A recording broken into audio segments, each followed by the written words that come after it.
Good morning, everybody. This is Jackie from the Oracle Times, and this is the Virgo 2020 November forecast reading. I'm going to repeat as I always do. I record from the bushveld in South Africa, another beautiful summer's day. The only downside of this is the internet can be a bit dodgy at times, so please bear with me if I do disappear for a second. It normally is just for a second, and I'm promptly back. Had a good run of late, so no disappearing acts. Okay, also if you'd like a personal private reading with me, and I do an incredible soulmate reading, you can contact me via my website. Yes, the link will be in the description box below. So Virgo, let's have a look at your month of November.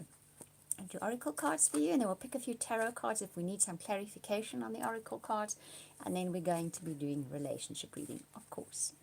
Okay, so Virgo, November 2020, what's in store for you guys? Okay, the fates. This has been coming up quite a bit in readings lately, both in personal readings and in the monthly readings. So there's definitely a mark on the calendar in everybody's lives at the moment, but Virgo, particularly yours. So let's have a look what that's about. So it's a fated moment, something that's written into your life story at this exact moment in time. It's normally a game changer. Okay, what comes up next is breathe. So when it comes up, take a deep breath, okay? Breathing is important. I often talk about it. We take it so for granted, but it really can center you and align you, okay? And taking deep breaths can actually be inspirational. So if you run into a situation where there's sudden shifts or sudden changes or sudden challenges, remember to take deep breaths. It really genuinely helps you with your way forward, with your responses and reactions that you need to take, okay? Then changes in the wind. Okay, so in comes the wind of change. So it's definitely some kind of game changer coming up for you guys in the month of November.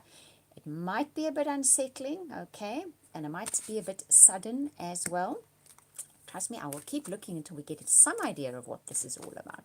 Obviously, the exact details are going to depend on your own life story, aren't they? But you are on the precipice of a brand new something, okay, in your life. Either some area of your life or your life in general is going to be new, shiny, and you have every reason to be excited about it. So the shift itself, the change itself, might be a bit unsettling, okay, because we got change in the wind, this card. And we got the breathe card as well, which says the shift itself might be unsettling, but the outcome is you feeling enthusiastic and optimistic about what is coming next, and you have every reason to feel enthusiastic and optimistic about that. Okay, I'm going to take one more oracle card, then I want to get just a little bit of clarification from the tarot as well. Something was not for you. So that shift, that change, that something maybe a little bit unexpected, maybe a bit sudden, will probably shift something out of your life that was not for you. It didn't work for you anymore. It didn't suit you. It's not on your path for evolutionary growth, okay? But it's a fated moment. It's not accidental. It is not bad luck. It's not any luck of any sort.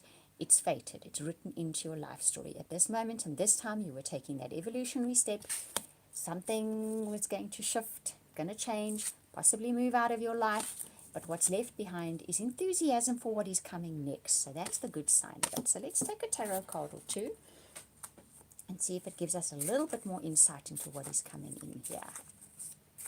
Let's see. Oh, two of them. Okay. Oh, and that one on top. This is interesting, guys. I want to take all three cards. Look at this. Okay, so you get the Two of Cups. You get the Nine of Fire. I love that card. It's really beautiful.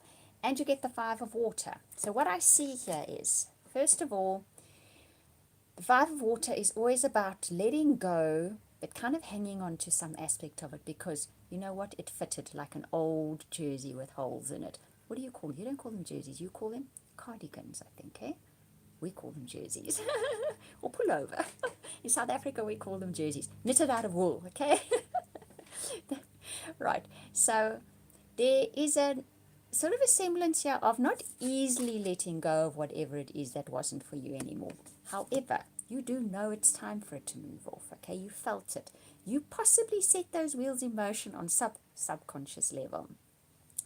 The Five of Water is all about being comfortable with letting go of something that needs to be let go of, okay? It's time it shifted out of your life. It's your emotions involved here.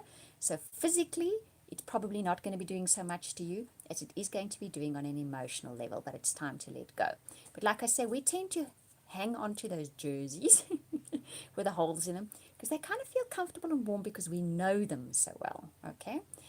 Always when there's goldfish or some kind of koi fish in a card, I will say there's some kind of material abundance waiting for you.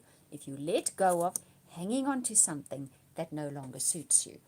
Then there's relationship stuff coming in. When these two cards come up together in this particular deck, when I pick them, when they come out, I'll say there's relationship stuff coming up. There's a Two of Cups here, and there's the Nine of Fire. Now he is virile, strong, good looking, nicely built. Okay, so this is a card about, I'd say, being able to do what you want to do, having the strength, having the looks, okay, having the attitude, having possibly the energy as well, because he's young, isn't he, to pile in there and do what needs to be done.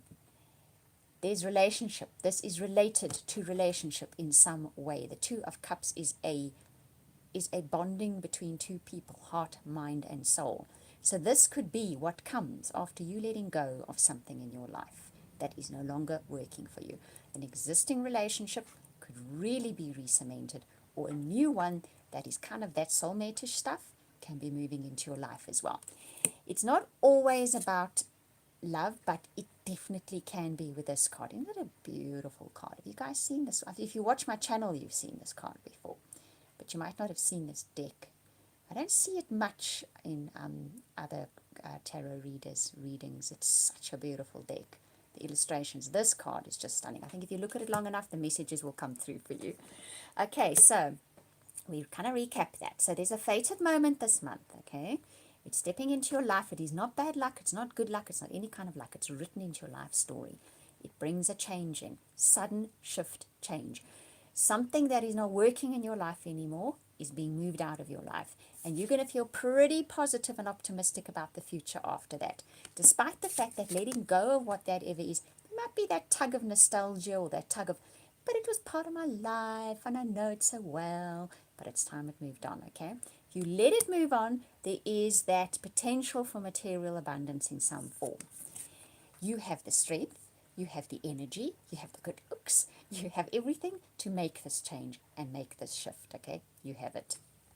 There's something about relationships coming up in November as well. We'll check now on your relationship cards, but there's Two of Cups and that card together. When they come up together, I say big relationship stuff coming up. Let's have a read and see what it is. I'm also curious now.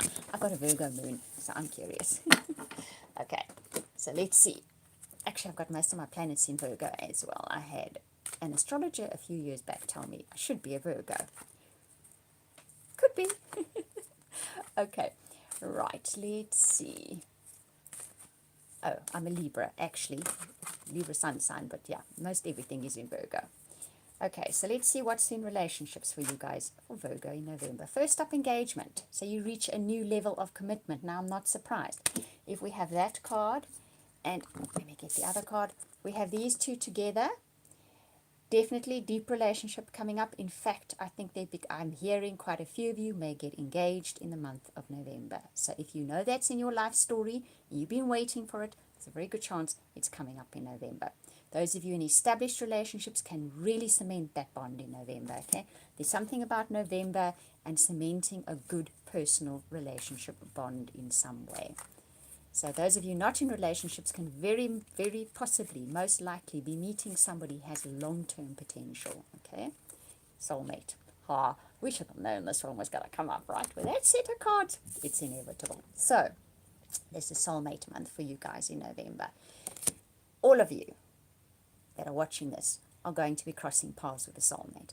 Either a soulmate that's in your life already, you're going to be, that's a person that's going to be pivotal in your life in November. The rest of you, keep your eyes and your ears and your heart open because you're going to be crossing paths with somebody that has long-term potential and that is a soulmate for you. If these two cards, if these three cards come up together, it's pretty much a done deal, okay? I will always say all this stuff can come into your life, but you need to be open to it. It can sail right on by you if you're not open to it at that moment. Open to it means we need to I think I backed that card away. Let me find it quickly. This card. This is how you need to feel. If you start thinking, oh, but not me, oh, but it goes wrong, but the last 10 people I met were bad, you're not going to feel like this, and that energy will sail right past you, okay? Just a little bit of a heads up. Okay, I'm going to take one more relationship card, only because I feel pushed to free yourself. Now, isn't it interesting that I was just talking about being optimistic? So that's why I was talking about it. I'm picking up. You are holding yourself down, holding yourself back with certain thought patterns you have where relationships are concerned. Now, November is the month to let them go. In other words, what is going to happen is you will find people and situations unfolding that bring this to your attention, saying, you think like this, you think perhaps a little pessimistically, due to past experiences. Can we blame you? No, okay, it happens. But November's the month to let go of that and embrace this attitude. See that? That's what you need to do in November. Then you've got some pretty good stuff coming your way, definitely. Right? I hope you enjoyed that, Virgo. Okay, thank you for liking, commenting, and subscribing. I really genuinely appreciate it. Sending you hugs and blessings for the month of November. And yes, if you want a personal, private, soulmate, twin flame reading, link will be in the description box below. And we'll talk again soon.